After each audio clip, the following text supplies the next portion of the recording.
Hi అండి, welcome to my channel. ఈరోజు topic వచ్చేసి గులాబ్ జామ్స్ చేయడం రాని వాళ్ళకు, ఇంకా చేయాలని ట్రై చేసి సరిగ్గా రాక ఫెయిల్ అయిన వాళ్ళకు ఈ వీడియోలో నేను చెప్పబోయే టిప్స్ పాటిస్తే ఏ బ్రాండ్ గులాబ్ జామ్ పిండితో అయినా చాలా సింపుల్గా చేసేస్తారండి. నేనైతే బెల్లంతో చేస్తున్నానండి, ఎందుకంటే షుగర్ మన హెల్త్కి అంత మంచిది కాదు కనుక నేనైతే బెల్లంతో చేసుకుంటున్నాను అన్నమాట. మీకు కావాలంటే మీరు షుగర్తో చేసుకోవచ్చు. చాలామంది గులాబ్ జామ్స్ చేసేటప్పుడు అవి రౌండ్‌గా మనం చుట్టేటప్పుడు రౌండ్‌గా వస్తాయి, కానీ ఫ్రై చేసేటప్పుడు ఆ రౌండ్ షేప్ కాస్త మారిపోతుందనమాట. అవి విడిపోతాయి. సో, అలాంటప్పుడు మనకి చేసే గులాబ్ జామ్స్ చూడటానికి కూడా చాలా అసహ్యంగా ఉంటాయన్నమాట. సో, నేను ఈ వీడియోలో చెప్పబోయే టిప్స్ పాటిస్తే గ్యారంటీగా మంచిగా వస్తాయండి. సో, ఇంకెందుకు లేట్ వీడియోలోకి వెళ్ళిపోదాం ఇంకా. నేనైతే 777 బ్రాండ్ గులాబ్ జామ్ పిండి తీసుకున్నానండి. ఏ బ్రాండ్ అయినా సరే సేమ్ టిప్స్ పాటిస్తే ఖచ్చితంగా బాగా వస్తాయండి. చిటికెడు సాల్ట్ వేసుకోవాలండి. ఇందులో కొద్దిగా నెయ్యి వేసుకోవాలన్నమాట. నేను 1½ స్పూన్స్ వేసుకున్నాను. మీ దగ్గర నెయ్యి లేకపోతే ఆయిల్ కూడా వేసుకోవచ్చండి. ఇప్పుడు వేసుకున్నాక దీనిని బాగా కలుపుకోవాలన్నమాట. బాగా కలుపుకున్నాక కొంచెం కొంచెంగా కాచి చల్లార్చిన పాలు వేసుకోవాలన్నమాట. ఒకేసారి వేసుకోకూడదండి, కొద్ది కొద్దిగా వేసుకొని కలుపుకోవాలి. గులాబ్ జామ్ చేసేటప్పుడు పిండి ఏంటంటే గట్టిగా ప్రెస్ చేస్తూ కలపకూడదన్నమాట. అలా కలిపితే మనం ఫ్రై చేసేటప్పుడు ఉండల్లో పైకి వేగినట్టుగా ఉంటాయి, కానీ లోపల అనేది గట్టిగా ఉంటుందన్నమాట.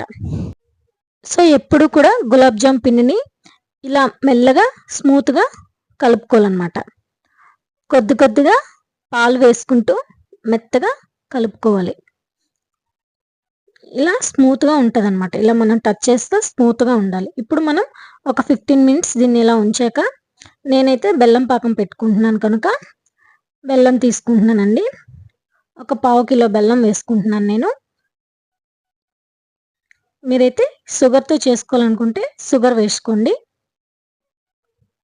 నేను బెల్లం వేసుకొని, బెల్లం గులాబ్ జామ్స్కి షుగర్ గులాబ్ జామ్స్కి కొంచెమే డిఫరెన్స్ ఉంటుందండి. ఏంటంటే ఇక్కడ కొంచెం లైట్‌గా మనకి అబ్జర్వ్ చేస్తేనే తెలుస్తుంది. బెల్లం స్మెల్ వస్తుందనమాట పాకం.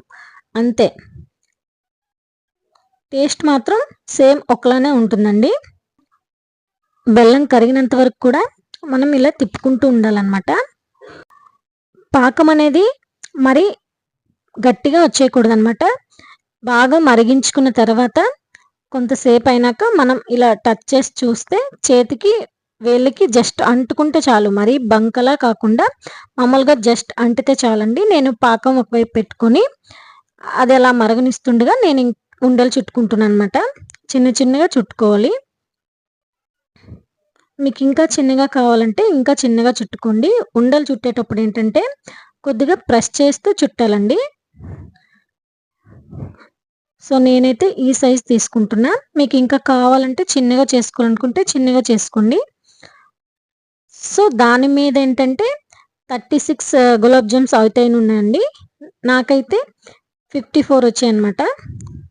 సో, బెల్లం పాకం రెడీ అయిపోయిందండి. ఇందులో కొంచెం యాలకులు వేసుకొని ఒక 3 వేసుకుంటున్నానండి నేను ఫ్లేవర్ కోసం. ఇలాచీ వేస్తే ఏంటంటే మనకి వేరే లెవెల్ ఉంటుందన్నమాట టేస్ట్ అనేది. సో, పాకం రెడీ అయిపోయినాక ఇప్పుడు నేను ప్యాన్ పెట్టుకొని గులాబ్ జామ్స్ వేయించుకుంటున్నాను.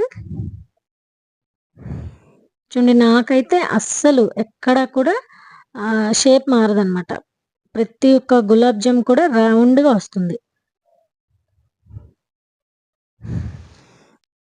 ఈ గులాబ్ జామ్ ఫ్రై చేసేటప్పుడు ఏంటంటే హై ఫ్లేమ్‌లో పెట్టుకోకుండా లో ఫ్లేమ్‌లో పెట్టుకొని ఫ్రై చేసుకోవాలన్నమాట.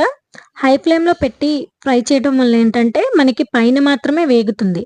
లోపల అనేది మెత్తగా ఉంటుంది. అండ్ గులాబ్ జామ్స్ తినేటప్పుడు లోపల గట్టిగా మనకి తగులుతుందన్నమాట.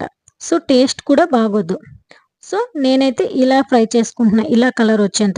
మీకు కావాలంటే ఇంకా ఫ్రై చేసుకోవచ్చండి.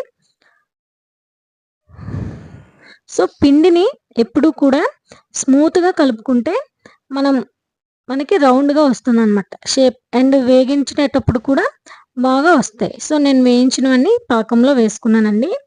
గార్నిష్ కోసం బాదంను కట్ చేసుకొని వేసుకున్నాను. గులాబ్ జామ్స్ ఎప్పుడు కూడా వెంటనే తినేయకూడదండి. పాకంలో వేసిన వెంటనే ఒక హాఫ్ అన్ అవర్ అయిన తర్వాత పాకం దానికి బాగా పడుతుంది. 1 అవర్ అయినా కూడా పర్వాలేదండి. అప్పుడే పాకం అనేది గులాబ్ జామ్‌కి బాగా పడుతుంది. అండ్ జ్యూసీగా కూడా ఉంటుందండి. సో, మీరు కూడా ఈ టిప్స్‌తో ట్రై చేస్తే పక్కాగా మీకు వస్తాయండి. ఇలాంటి మరిన్ని ఇంట్రెస్టింగ్ వీడియోస్ కోసం నా ఛానల్‌ని లైక్ చేయండి, కామెంట్ చేయండి, షేర్ చేయండి. సబ్స్క్రైబ్ కూడా చేసుకొని పక్కనే ఉన్న బెల్ ఐకాన్‌ని క్లిక్ చేయండి.